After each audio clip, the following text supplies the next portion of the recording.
Dia nak kawal kita ke apa? Selepas datangnya Nabi SAW membawakan Islam kepada orang Quraisy, semua sistem yang mereka buat selama ini berubah. Totally berubah. Wanita yang selama ini tak ada berharga di pandangan manusia berubah menjadi wanita-wanita, manusia-manusia, makhluk spesial di dalam pandangan Allah Subhanahu wa taala. Sampai-sampai jemaah dikasihi oleh Allah, pernah suatu ketika salah seorang sahabat Nabi SAW bertanya kepada Nabi, kepada siapa aku kena berbuat baik ya Rasulullah? Kata Nabi SAW apa? Ummuk. Kepada ibumu. Thumaman ya Rasulullah? Ibumu, ummuk. Thumaman ya Rasulullah? Siapa lagi ya Rasulullah? Ummuk, ibumu, 3 kali. Kemudian ketika ditanya kali keempat, thumma abuk, barulah ayahmu. Ibu, lepas tu baru ayah. Jangan salah tafsir. Ayah 1, ibu 3. Ini kadang-kadang dalil pula yang dia bermakna 1 suami kena 3 isteri. Ini ada juga segelintir ikhwan ada yang macam tu. Ustaz, kan dalilnya ada ni ke? Umuk. Berarti emak tu kena 3, ayah cukup 1 kan macam tu Ustaz kan? Betul juga. Tapi kau cakap je, berani tak ada. Dia biasa macam tu akad. Kalau di ikhwan-ikhwan ni kalau kumpul sama mereka, cerita itu je. Tak ustaz ke orang awam ni saya cerita rahsia mereka ni. Tapi jangan sampaikan pula sama mereka ya. Diam-diam aja. Ya. Saya bongkar rahsia mereka. Kalau kumpul-kumpul mereka itu cerita mereka itu dah. Poligami.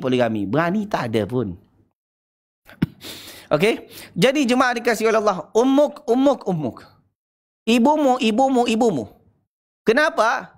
Kerana mereka mengandung wahnan ala wahnin wa fisaluhu fi amain, disebutkan oleh Allah Subhanahu wa taala dalam surah Luqman.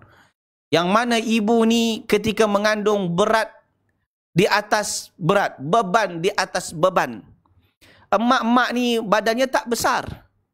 Badan tak sebesar lelaki, tetapi mereka jauh lebih kuat daripada lelaki. Buktinya, buktinya apa? Buktinya, cuba perhatikan.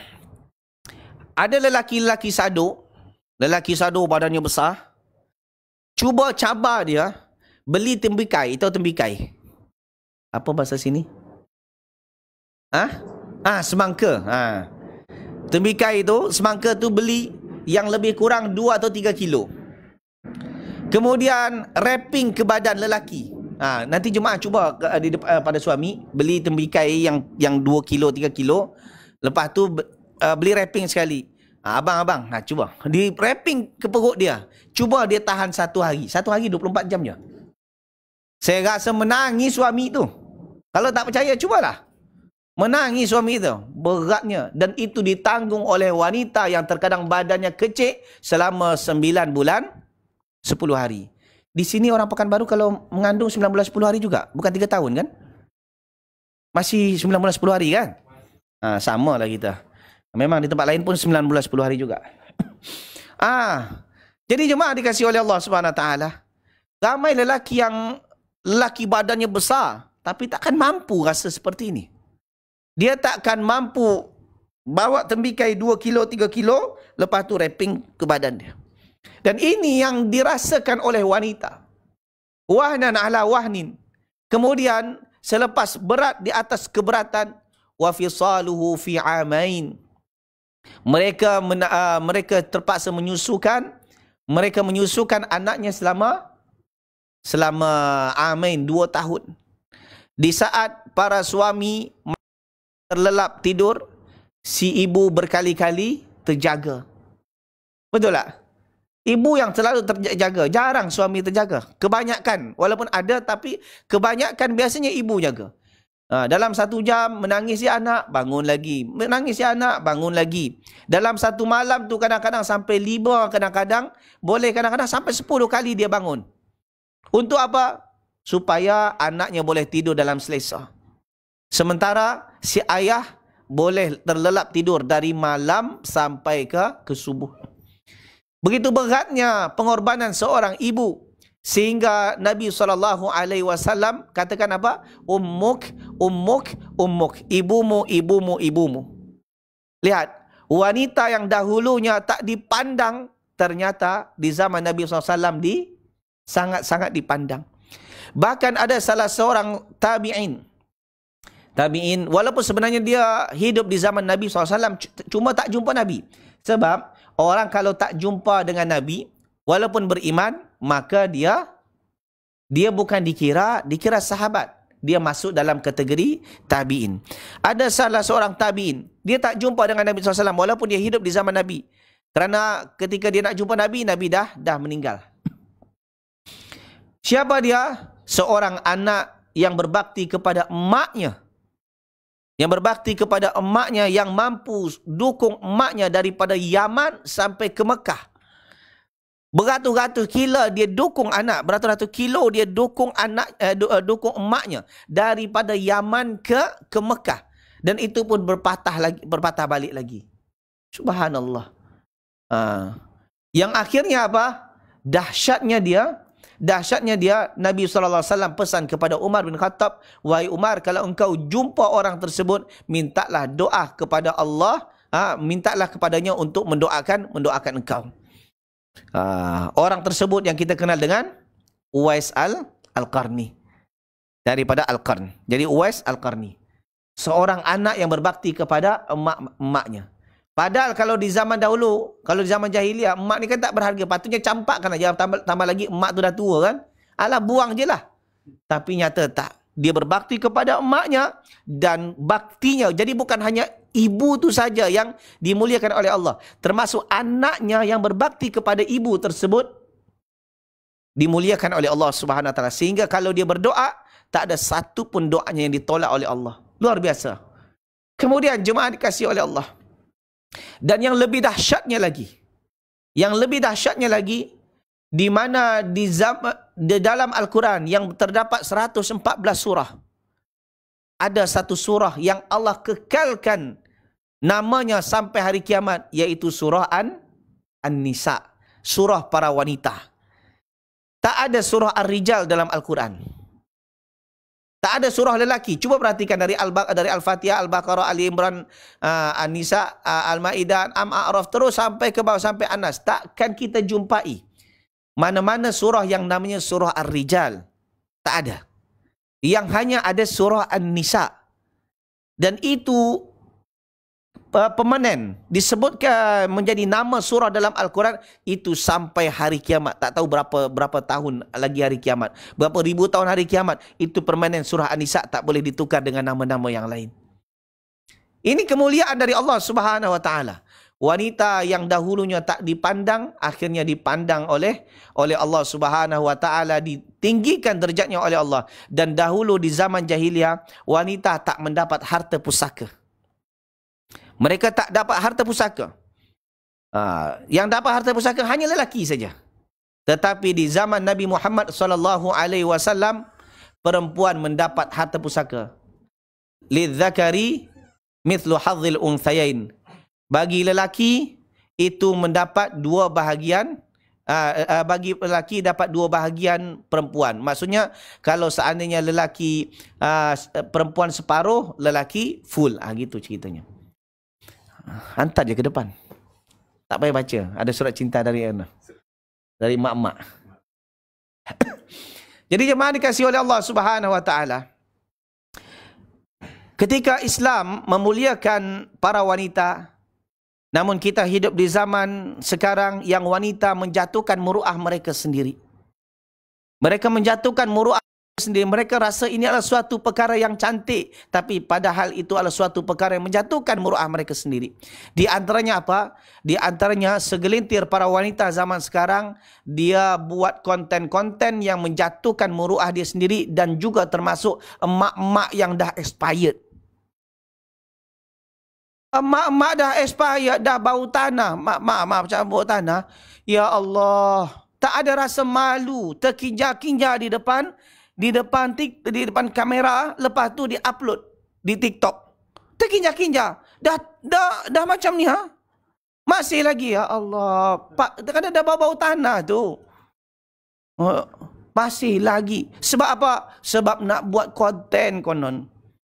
Tambah lagi sekarang ada program FB Pro. Nanti nak dapat USD, dapat dolar. Sampai-sampai bukan sikit, ramai daripada wanita tak mempunyai harga diri lagi. Dahulu jemaah, kalau kita mandi lah, wanita kalau mandi, lepas tu ada orang ngintip. Apa yang dibuat wanita tadi? Oh, marah. Mungkin kalau boleh, ada pasir baling, ada batu baling ke orang tu, cucuk matanya. Marah kan? Kalau ada orang mengintip kita mandi. Betul tak? Tapi zaman sekarang, orang tak perlu mengintip lagi. Sebab apa? Emak-emak sendiri yang dah mempertontonkan. Sengaja dia mandi, lepas tu dipasang video, dibukanya kamera, diletak macam ni. Lepas tu mandi dia. Lepas tu dia upload. Sebab ingatkan kalau orang mandi ni banyak penontonnya, nanti kalau banyak view-nya nanti jadi dapat USD. Okey, sekarang kalau nak dapat dolar, nak dapat duit, tujuannya apa? Untuk menaikkan taraf hidup, menaikkan level hidup di hadapan manusia, kan itu. Kita punya duit banyak supaya orang hormat kepada kita. Tapi kenapa ada segelintir manusia yang nak mendapat kehormatan tapi dia runtuhkan kehormatan dia sendiri? Dia nak dapat kehormatan tapi dia runtuhkan kehormatan dia sendiri. Tak ada rasa malu. Atau boleh jadi dia tak punya kemaluan. Sampai mandi, kan ada ni sekarang mandi ni pakai dianukan di kamera. Lepas tu mandi. Mandi lepas tu di save, lepas tu di upload. Sampai dia pergi ke tandas, dia berak, dia kencing, itu pun juga. Bahkan ketika tidur dia videokan, lepas tu dia upload. Kan memalukan. Mereka yang menjatuhkan harga diri mereka sendiri. Bahkan tak sedikit daripada wanita-wanita sekarang, demi apa? Demi sekolah di universiti. Belajar di universiti dia tak ada kemampuan. Duit tak ada, nak belajar di universiti. Tujuannya mengubah masa hidup. Tapi dia jatuhkan kehidupan dia sendiri. Tak ada duit nak bayar. Lepas tu jual diri. Jual diri untuk menaikkan taraf diri. Kan jahil namanya. Kan jahil. Padahal Allah dah muliakan para wanita, namun wanita sekarang yang menghinakan diri mereka sendiri. Mereka menghinakan diri mereka sendiri. Jadi ketika Allah Subhanahu Wa Taala bagi peluang kepada kita untuk apa? Untuk mengaji, maka berdoalah kepada Allah Subhanahu Wa Taala untuk supaya istiqamah di atas agama Allah. Jangan sampai kita menjadi wanita-wanita yang tak punya muruah. Dan juga yang terakhir jemaah dikasihi oleh Allah, jaga muruah kita, jaga para wanita muruahnya, jangan cakap menye-menye dengan lelaki asing. Fala taqda'na bil qaul. Ini larangan dari Allah. Jangan kau cakap menye-menye. Tahu? Apa menye-menye? Kok Didi pun tak tahu menye-menye. Halo, ya. Macam tu lah. Apa macam? Orang Jawa ke Melayu? Kita bukan Jawa, kita di Riau ni. Melayu tak ada ke Melayu. Itulah, faham kan? Cakap menye-menye. Assalamualaikum Ustaz. Saya dah ini Ustaz kenalkan. Itu yang sama juga. Dia bunyi adat language macam tu. Nak pakai kereta? Ya Pak ya. Gitu. Menye-menye. Fala taqda'na bil qaul. Jangan kamu menye-menye dalam bercakap. Fa yatma'alladhi fi qalbihi marad. Nanti akan ada orang-orang yang hatinya ada penyakit, lepas tu dia berniat jahat kepada engkau. Wa qulna qawlan ma'rufa, tapi ucapkanlah dengan perkataan yang baik. Begitulah Islam menjaga para wanita, dan juga Islam menjaga para wanita untuk menutup aurat dengan sempurna, supaya apa? supaya ia tak diganggu oleh lelaki-lelaki jahat. Ya ayuhan nabiyyu qul li azwajika wa banatika wa nisa'il mu'minin yudnina 'alaihinna min jalabibihin dzalika adna ayurafna fala yu'dzain. Allah Subhanahu wa taala perintahkan kepada nabinya Nabi sallallahu alaihi wasallam, wahai nabi, perintahkan kepada isterimu, anak perempuanmu dan wanita muslimat semuanya supaya mereka menggunakan tudung, maknanya menggunakan jilbab. Pakai jilbab, tutup aurat dengan sempurna. Supaya apa? Supaya mereka lebih senang dikenal dan juga supaya mereka terjaga daripada fitnah dan gangguan orang-orang yang berniat jahat kepadanya. Begitu Masya Allah Islam menjaga kehormatan para wanita, namun sekarang wanita menjatuhkan kehormatan mereka sendiri, dan perangai ini lebih kurang sama dengan perangai Yahudi yang tadi, perangai orang-orang Quraisy yang mana mereka malu kalau punya anak perempuan, padahal perempuan dahulunya hina, lalu Allah muliakan, sekarang perempuan menghinakan diri mereka sendiri. Allah bukan menghinakan mereka, tapi mereka menghinakan diri mereka sendiri. Berdoalah kepada Allah, semoga Allah jaga diri kita, ahli keluarga kita, anak-anak kita daripada perbuatan-perbuatan jahiliah seperti ini. Allah Ta'ala alam bisawab. Okey, kita jawab soalan ni. Masya Allah, banyak soalan di sini. Ni sebenarnya jemaah, ni soalan saya semalam saya di Jogja. Baru semalam saya bagi kajian Jogja. Ni ini baki 1/3, 2/3 dah saya jawab. 2/3 dah saya jawab, tinggal di rumah soalan ni. Ni 1/3 tak jawab. Ni kajian muslimat. Memang muslimat itu suka luahkan isi hati. Dia okey, kita jawab yang di sini dulu jemaah.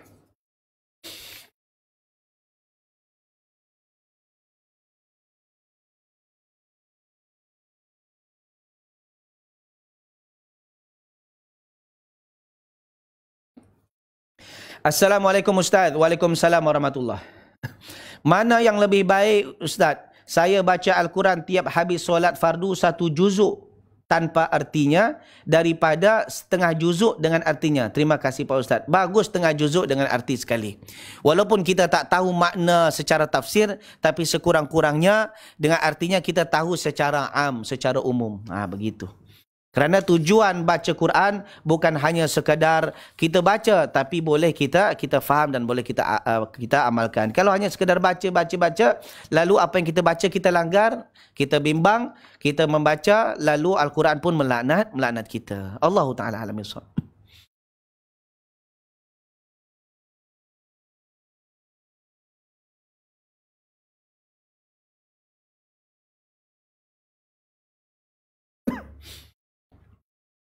Assalamualaikum Ustaz. Waalaikumsalam warahmatullahi.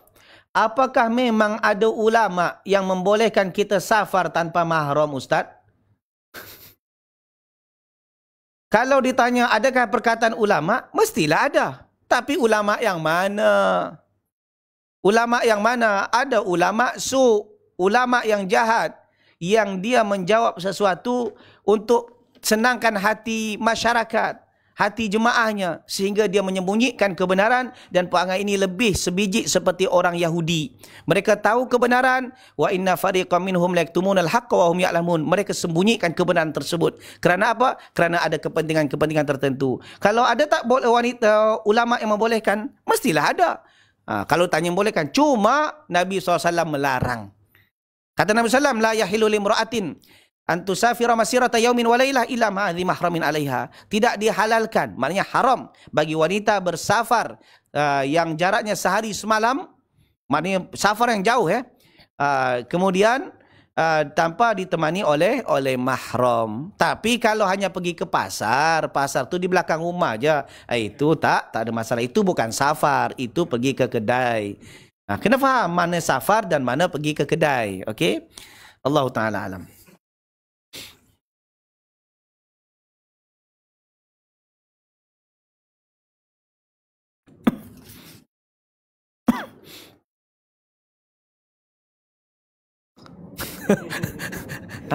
Nampak? Nampak? Panjang kan? Ini nampak dia siap di rumah, bukan tulis di sini ni. Dia tanya, siapa Ustaz sekarang? Ustaz Muhammad. Kita tulis lah, dia tulis panjang. Saya bacakanlah sikit jemaah ya. Assalamualaikum Ustaz. Waalaikumsalam warahmatullahi. Ana lebih kurang 3 tahun tidak berkomunikasi dengan kakak Ana. Akses medsos seperti WhatsApp, telefon, IG, FB dan lain diblok oleh kakak Ana. Dan abang ipar Ana pun memblok Ana sekeluarga. Kakak Ana pun melarang anak-anaknya untuk tidak berkomunikasi dengan kami sekeluarga. Ana selama ini mengikuti keinginan perkataan kakak Ana meskipun sikapnya salah. Untuk menghindari perselisihan. Tapi Ana selalu mencoba untuk memakluminya. Lama kelamaan Ana sedar bahawa Ana dimanfaatkan oleh beliau kerana pernah Ana coba untuk tidak mengikuti perkataan beliau. Ana diomongin ke sana kemari. Tunggu dulu. Tarik nafas dulu. Ini kedalaman 30,000 kaki ke bawah laut ni. Panjang. Kakak Ana balik ke Ana jika Ana membantu atau mengerti dengan permasalahan ekonomi dan masalah rumah tangganya.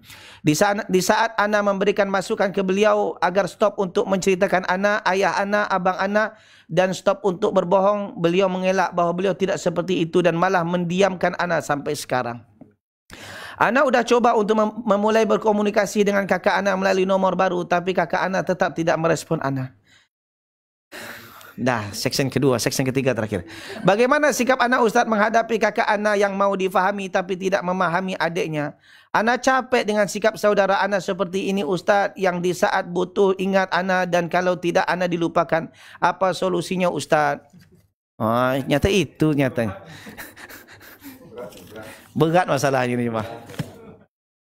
Jadi kita yang namanya perselisihan itu pasti akan ada dalam setiap insan dan setiap keluarga pun ada. Adik-beradik, kemudian kita sama jemaah, itu perselisihan itu pasti akan ada. Susah kita elakkan. Sebab itu dah jadi sunatullah. Allah katakan dalam Al-Quran, "Qul nahbitu minha jami'an ba'dukum li ba'din adu." Ketika Allah perintahkan Nabi Adam dan istrinya Hawa, turun kamu, maka sebahagian kamu akan menjadi sebahagian musuh bagi sebahagian yang lain. Maknanya itu dah menjadi sunatullah. Kita tak boleh mengelak dan itu adalah di antara ujian. Lalu macam mana kita dituntut untuk silaturahim? Kalau seandainya kita dah buat baik kepada dia, tapi dia berusaha mengelak kepada kita. Dia kalau ada kemahuannya baru dia dekat. Kalau tak, mereka akan mengelak menjauh daripada kita. Perkara ini ternyata pernah berlaku di zaman Nabi SAW.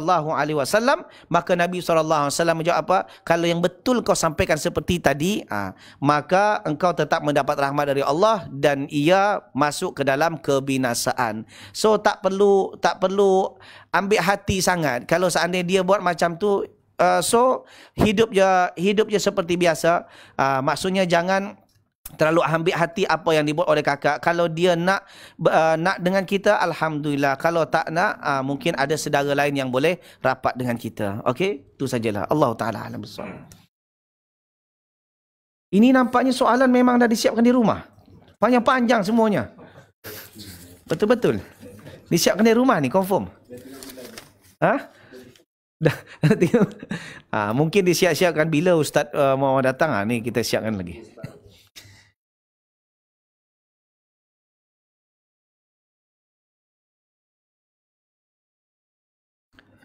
Assalamualaikum Ustaz. Waalaikumsalam warahmatullahi. Ustaz, bagaimana kita menyingkapi teman dekat kita yang sudah mengaji dan sudah banyak datang ke kajian, akan tetapi sikapnya suka menyakiti hati seseorang sampai ke ustazahnya, tetapi dia tak merasa? Bagaimana cara menasihatinya Ustaz?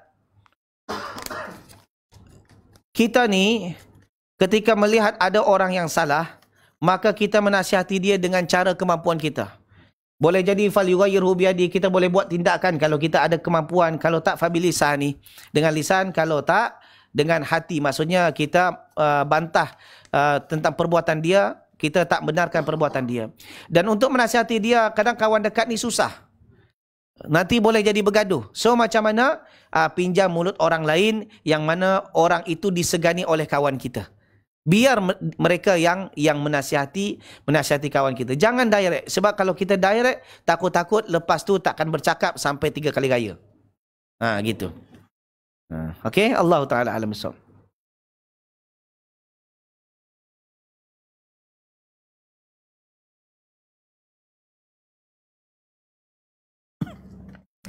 Assalamualaikum Ustaz. Waalaikumsalam warahmatullahi.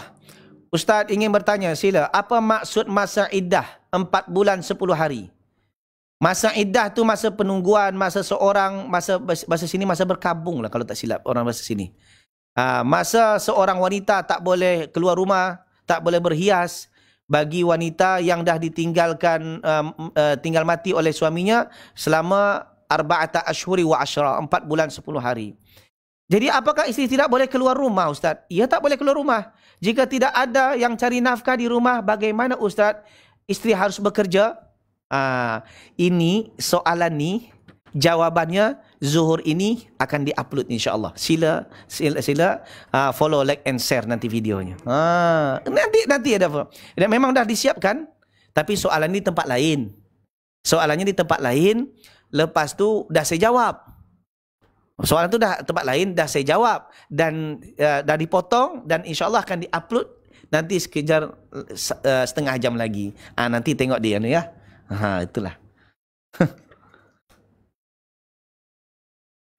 Mengingatkan anak untuk solat, apakah harus 5 waktu Ustaz?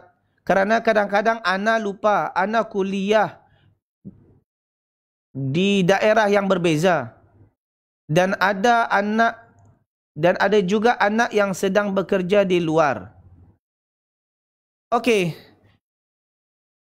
Dia mengingatkan anak untuk solat. Kalau anak ni maknanya dah besar, kita ingatkan untuk solat. Kalau seandainya anak tu dah ada kesediaan sendiri, tak semestinya kita ingatkan 5 waktu. Tak semestinya kita ingatkan 5 waktu. Cuma kalau seandainya anak ni, kita dari kecil, dia dari kecil, kita tak bimbing dengan baik. Lepas tu dah besar, dah jadi buluh. Akhirnya dia keras. Di depan kita dia solat, di belakang kita dia tak solat. Maka solusinya macam mana? Tebuslah kesalahan kita dengan mengingatkan dia 5 kali sehari. Nak solat? Dah, kata dia. Alhamdulillah. Nanti asar buat lagi. Sebab buat macam mana? Sebab masa dia kecil kita tak didik. Sehingga dah besar dia dah jadi rebung. Kalau jadi rebung dia okey. Kalau dah jadi buluh keras kan? Kalau jadi rebung dididik dari kecil. Ni dah keras. Susah. Jadi resikonya kena ingatkan dia 5 kali sehari. Allah Ta'ala alam.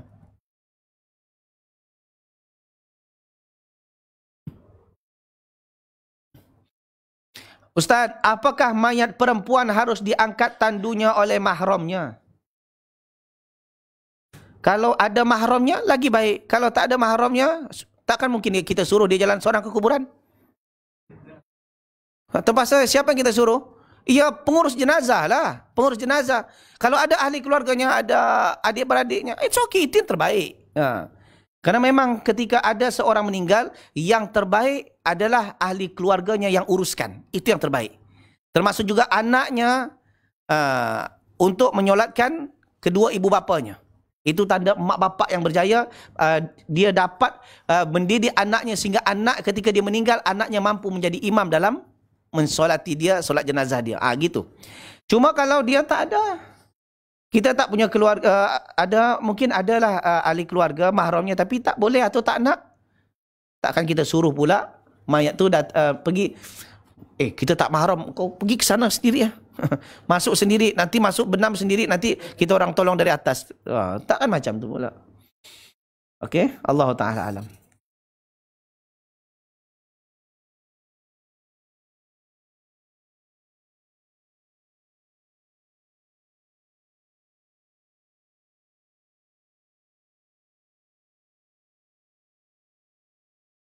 Apa ni? Memang doktor nampak. Tapi yang jelas ni, kalau saya Assalamualaikum Ustaz. Waalaikumsalam warahmatullahi. Apa hukumnya bila kita ikut terapi tetapi dalam ruangan itu bercampur ikhwan dan akhwat, orang tua rata-rata Ustaz, dan menggunakan muzik? Duduk dulu sebelum mulai terapi. Tak boleh. Tak boleh kita terapi di suatu ruangan yang mana ruangan tersebut ada ikhtilat lelaki perempuan. Tambah lagi orang kalau terapi bajunya bukan baju biasa, dia baju terapi itu. Itu kadang-kadang baju seksi pula. Ya kan? Tak boleh. Tak boleh ikhtilat di suatu kawasan, di satu ruangan. Walaupun atuk-atuk ustaz dah tua-tua. Sekarang tua-tua keladi sekarang. Dah tua-tua lagi makin menjadi sekarang ni. Okey? Allah Ta'ala alam.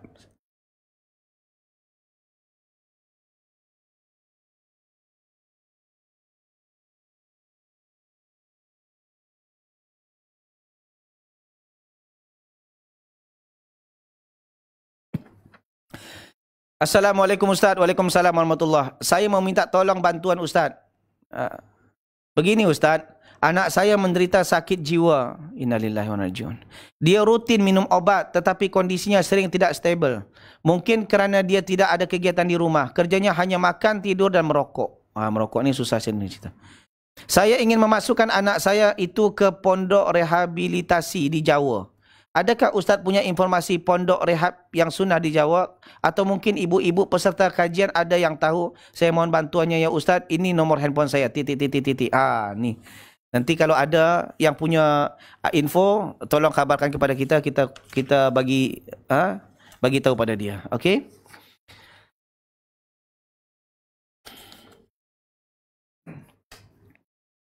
Nah, tak tersentuh soalan dari Jogja.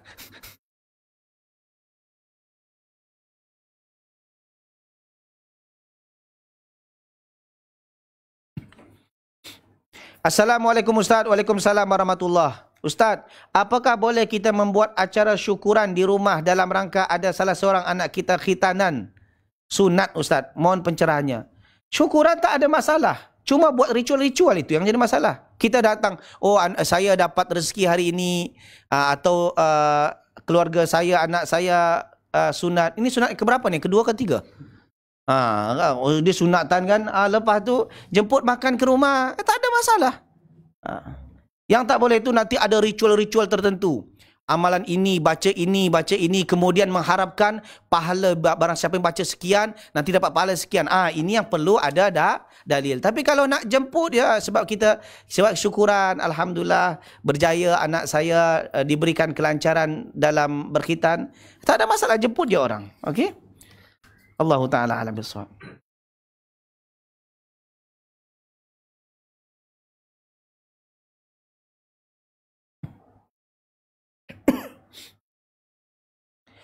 Bismillah, afwan Ustaz, izin bertanya sila. Apa hukum menambah tindik di telinga lebih daripada satu dan dipusar Ustaz? Tak sakit ke dipusar?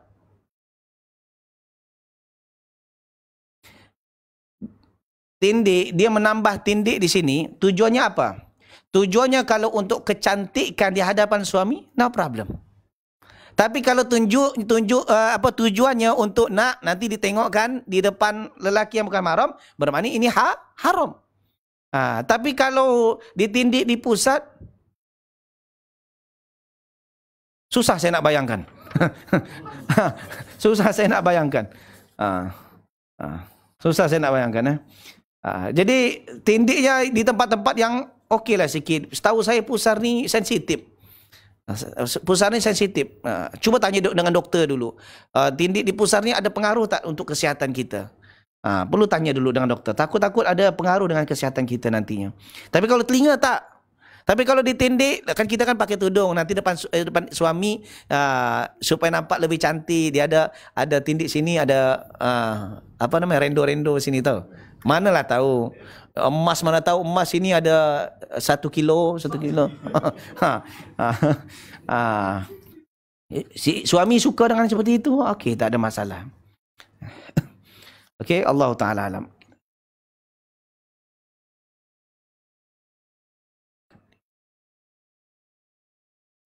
Assalamualaikum Ustaz. Waalaikumsalam warahmatullahi. Kita sudah mohon ampun atas segala dosa-dosa kita di waktu di dunia. Alhamdulillah. Apakah nanti di akhirat akan dibuka Allah lembaran-lembaran catatan amalan soleh atau dosa kita? Tak. Jadi, faman taba wa amana wa amila amalan saliha fa ulaika yubaddilullahu sayyiatihim hasanat. Barang siapa yang bertaubat dan beriman dan beramal saleh, maka Allah ganti keburukan tersebut, ayat-ayat tersebut digantikan dengan hasanat, kebaikan-kebaikan dan pahala-pahala. Dan ini disebutkan dalam surah Al-Furqan. Jadi yang ni tak payah risau, okey? Allah Ta'ala alam.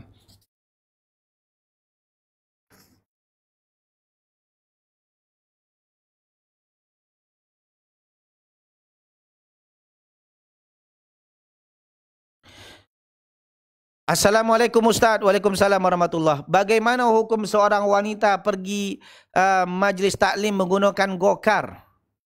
Sementara gokar ni, golkar, parti politik tu bukan? Oh, Grab. Ingatkan tulisan salah golkar pula tadi. Bagaimana hukum seorang wanita pergi taklim menggunakan gokar sementara wanita ini sudah lansia? Mana yang lebih utama, ia mendengarkan kajian melalui online atau hadir di majlis ilmu? Kalau seandainya dia pergi dengan gokar dan ini boleh, tambah lagi dia dah tua, lansia, takutnya nyanyuk, takutnya ada apa-apa di jalan, aksiden ke apa, maka seeloknya di rumah saja. Tak apa masalah, tak ada masalah buka di rumah, live online di rumah. Ini kan live nih. Jadi macam tu aja. Kalau seandainya tak ada yang boleh kawankan. Cuma kalau ada yang boleh kawankan, maka itu yang lebih terbaik, datang. Itu. Okey. Fattakullah mastata'tum, bertakwalah semampumu. Okey. Masih ada baki 3 minit lagi. Soalan yang mana ni? Assalamualaikum Ustaz. Waalaikumsalam warahmatullahi. Ustaz, qadarullah bulan Februari lalu saya diusir oleh suami dari rumah.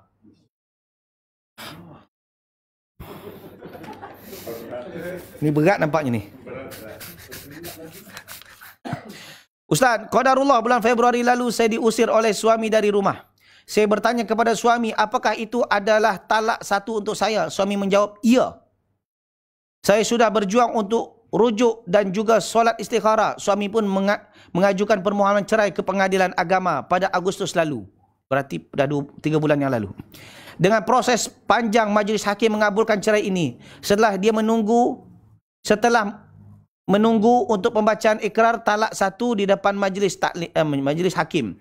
Pertanyaan saya, apakah ikrar talak di depan majlis hakim akan menjadi talak kedua secara syariat bagi saya? Apakah saya masih bisa memanggil mertua saya dengan sebutan mama atau papa seperti dulu? Apakah sebaiknya saya lakukan, Ustaz? Duh, beratnya.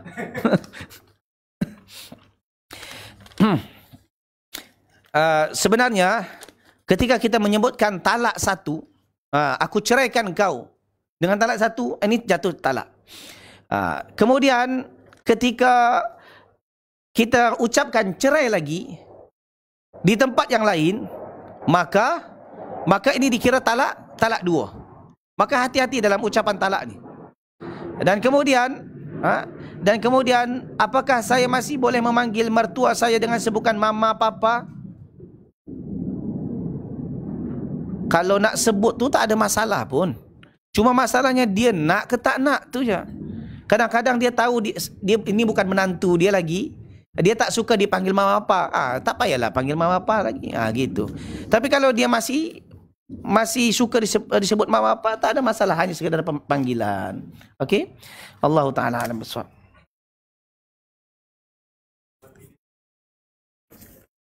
Dahlah.